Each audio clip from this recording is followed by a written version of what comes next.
Hey guys, welcome back to my channel, and it's Debsy, and pleased to be, it's Debsy. Bloop, that's me. Boop, Debsy. Hey guys, and happy Friday.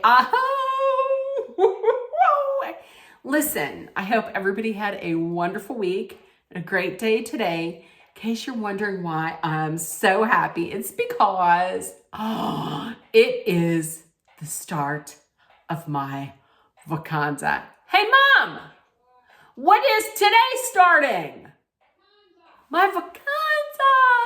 It is my winter vacanza, aka vacation, aka staycation, aka I don't gotta get up early next week to go to work, and I can stay up late, and I can do whatever I want during the day. Woo! I could drink if I want to. I could sleep in. I could go to the movies, which I will be doing. I can do napping. I can do all of it. I can do it in my pajamas. So yeah, today is the start of vacanza. Now listen, you did not get a video from me last night because last night me and Dolly watched The Grinch on CBS, and then after that was Frosty, and they were the original cartoons. So we watched those. So I just had a little mini movie night, Christmas movie night with Mom, with Dolly. So that's why you didn't get a video for me last night. But let's talk about this week's Real Housewives of Salt Lake City. This was Meredith's bat mitzvah. That was the whole episode. This was something that I thought was a funny episode. I mean, there wasn't a ton of there was fighting, of course, because you're always going to get that with no matter what the Real Housewives do or where they're at. But I thought there was a lot of funny parts on it. Okay, everybody's invited. Everybody shows up at random times. Going into it, Whitney doesn't trust Bronwyn because she says Bronwyn spins her words. But when you see the tape of what Whitney said, she wasn't lying. But later on, Heather's like, yeah, I know she said that. I mean, that's what she says. So what? She says it. So let's let it go. So no biggie. Okay. I was really surprised that Meredith invited both Mary and Angie, since she is not in a great place with either one of them. But then later on, she says Angie wanted to come. Maybe Angie thought that they could maybe move ahead. I don't know. I'm trying to find a reason. I can't find any. Listen, Meredith making that entrance, that was an entrance. I mean, her whole family pulls up on a sleigh. I mean, that was an entrance. I mean, is it something I would have done? No, but I mean, it's what else are you going to do? I mean, she needed a big fancy entrance. So I don't know. It was big. It was grand. The whole bat mitzvah, though, I did enjoy seeing that. I liked that they showed that. But listen, the funniest part of this whole episode was Mary. Mary shows up late, and nobody points her. There's nobody waiting outside that could point her in a direction of where to go. So they're in the middle of the bar mitzvah, and there she is, just looking looking in. Everybody's like, that's Mary. They're doing everything up front, and it's a beautiful moment. And then you see Mary pointing at the window. I thought it was so funny. But listen, what made it even funnier for me was I saw on TikTok somebody had put Mary trying to get in to Defying Gravity from Wicked.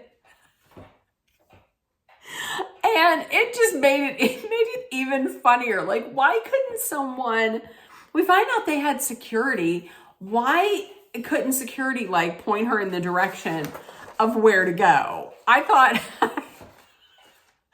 that was just the funniest thing all night. Mary pointing in the middle, like I said, it's in the middle of like this very beautiful moment, and then there she is in the middle of it. It was so funny.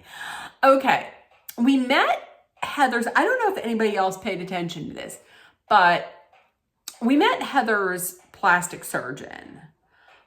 I thought this was a weird place to meet the plastic surgeon, though. Like, was he her plus one? Did she just invite him, or did Meredith invite him?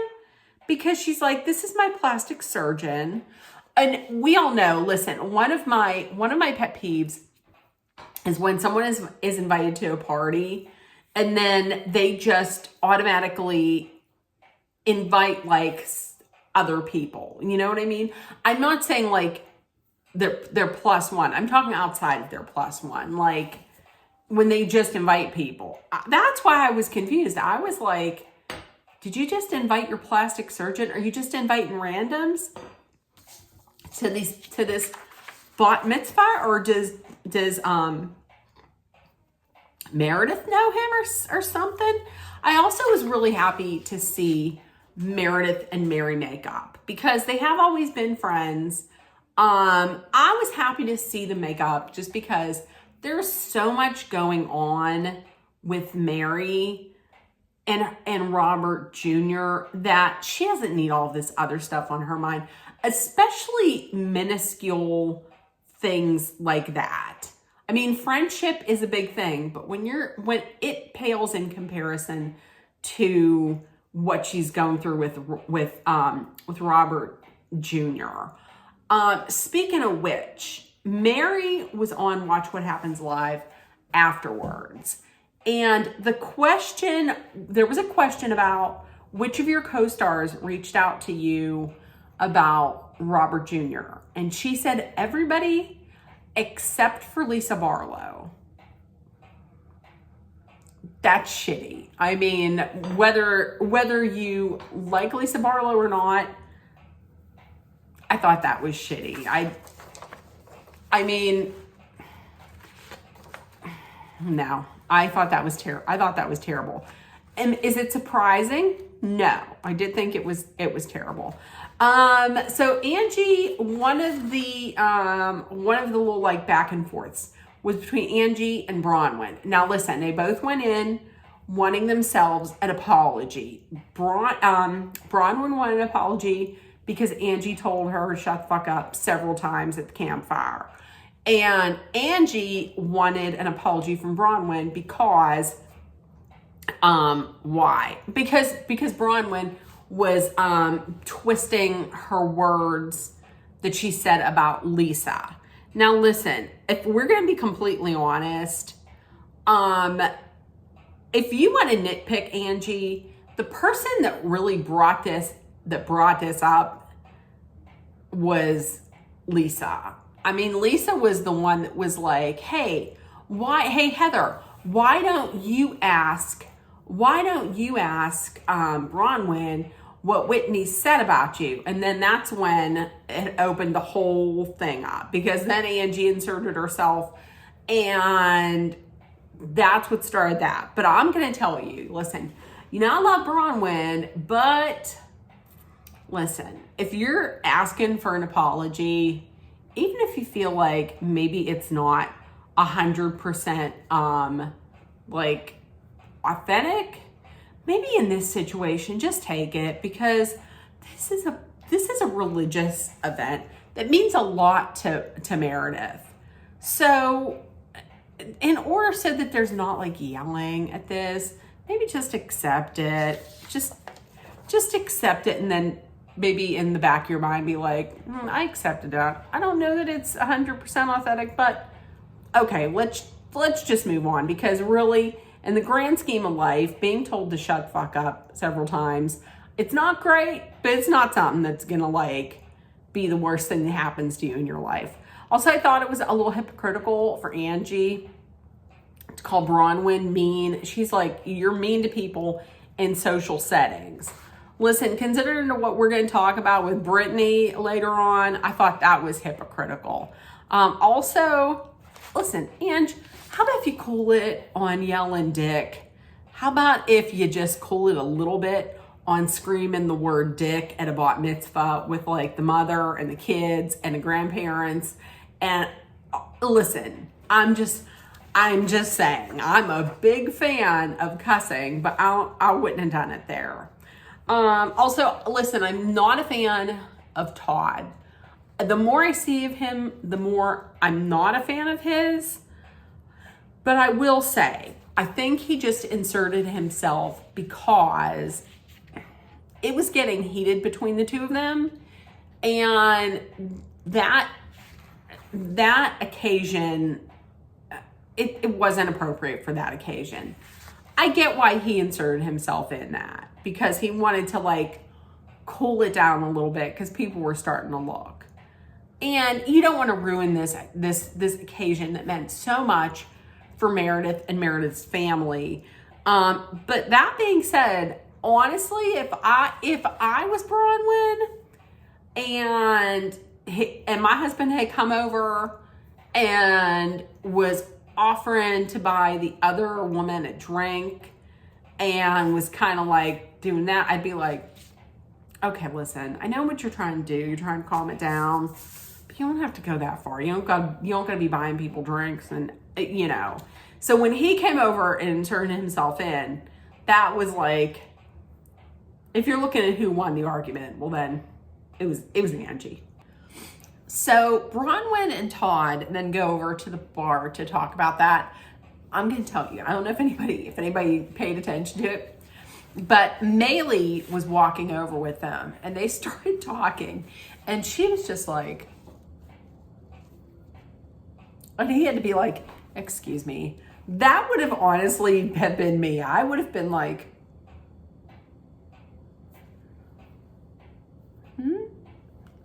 I'm just saying. I probably would have had to have been told to leave too, because I'm Nebby. Okay, now listen, Brittany. Oh, Brittany, poor naive Brittany. She really thought that that Bronwyn was gonna be her friend. She was like, I'm gonna grab Bronwyn and take her friendship.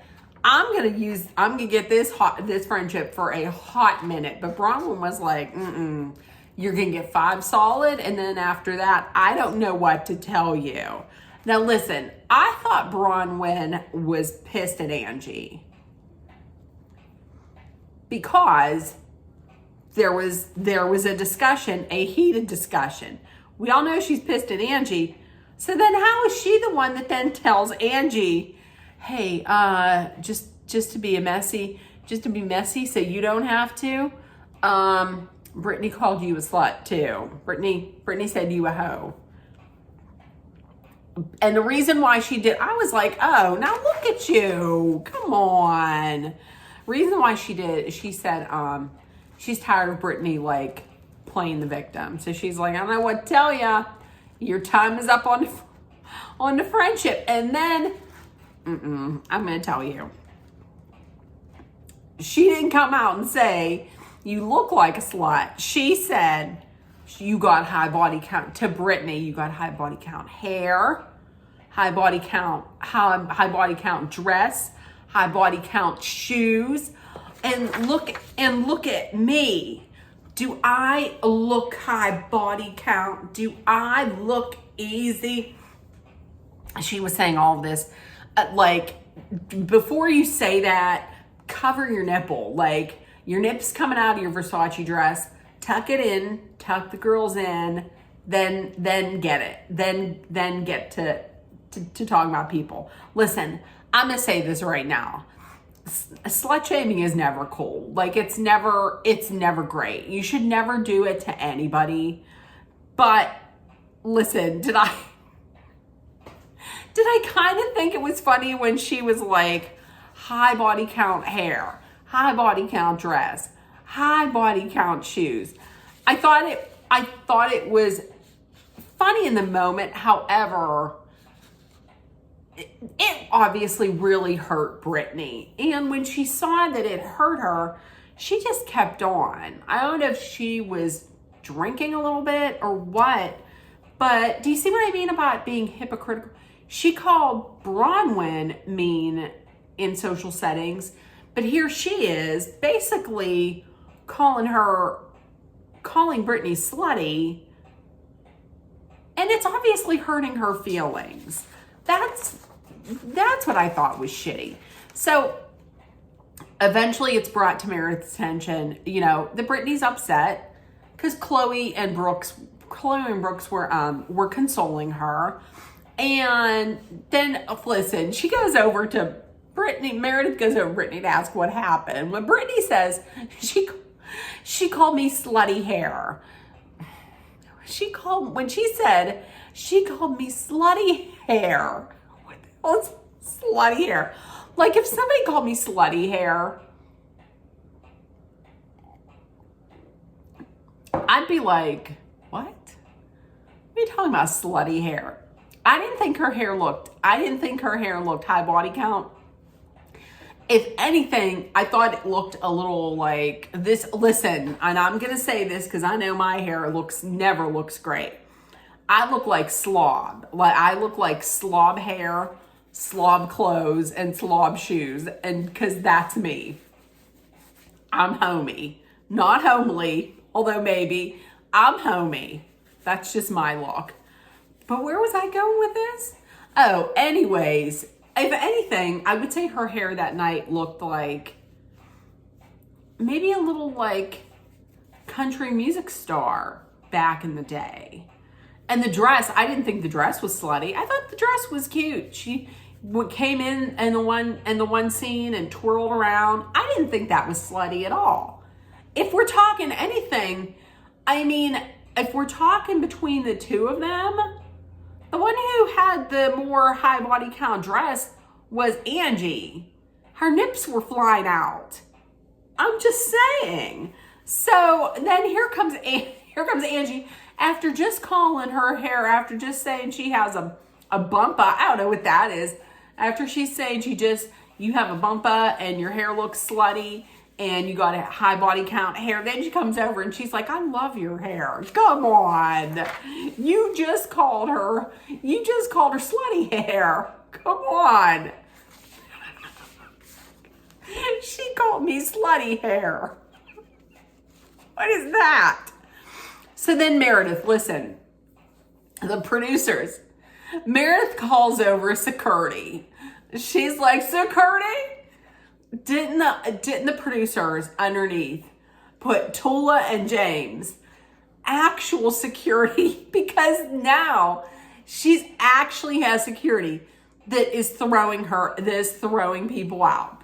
Not the waiter, but security. So security comes over and tries to escort her out. Now listen, like I said, slut shaming is never acceptable. Like, ever. Don't shame women with who they choose to sleep with or not. Who cares?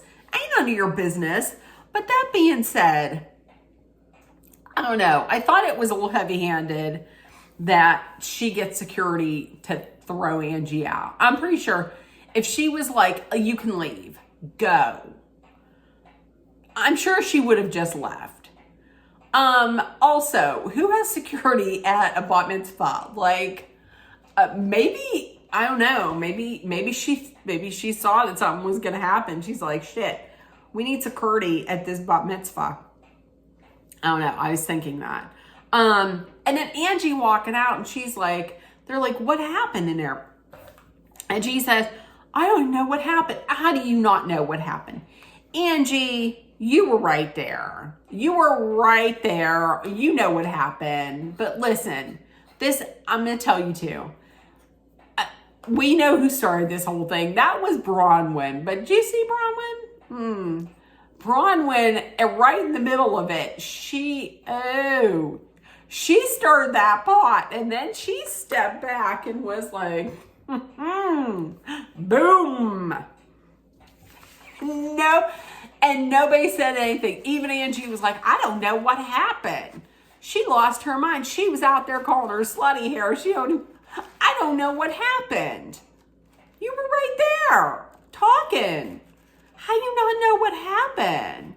And then here comes Lisa. Lisa comes out. She's talking to her. But after they just had that heart-to-heart at the aquarium, and they were going to hear each other, and they were going to stand up for each other, and then Lisa, but listen, Angie, Lisa isn't sticking up for you. Lisa's going back in. She isn't standing up for you. So this is going to be interesting because next week's episode is in Puerto Vallarta.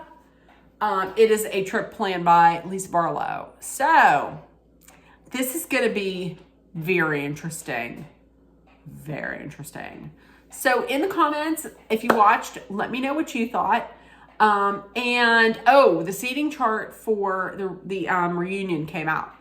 I was a little confused because first chairs on this side, went to, I'm not surprised by Angie, went to Angie and Lisa. And then on this side, it is second chair, Mary, and then Bronwyn, and then Whitney. On this side, it is Lisa, Heather, Meredith, and Brittany.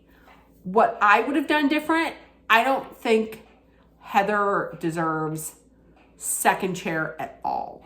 I would have switched Bronwyn out for Heather. I would have moved Brittany up. I would have switched Meredith and Brittany. So for me, it would have been,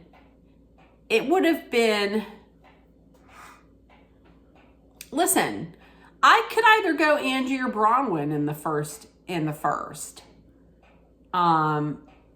Yeah. I could have maybe even did that. Yeah.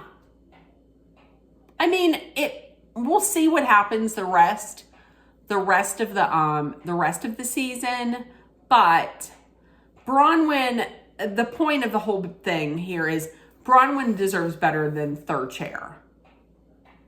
And Heather deserves not second chair. Not at all.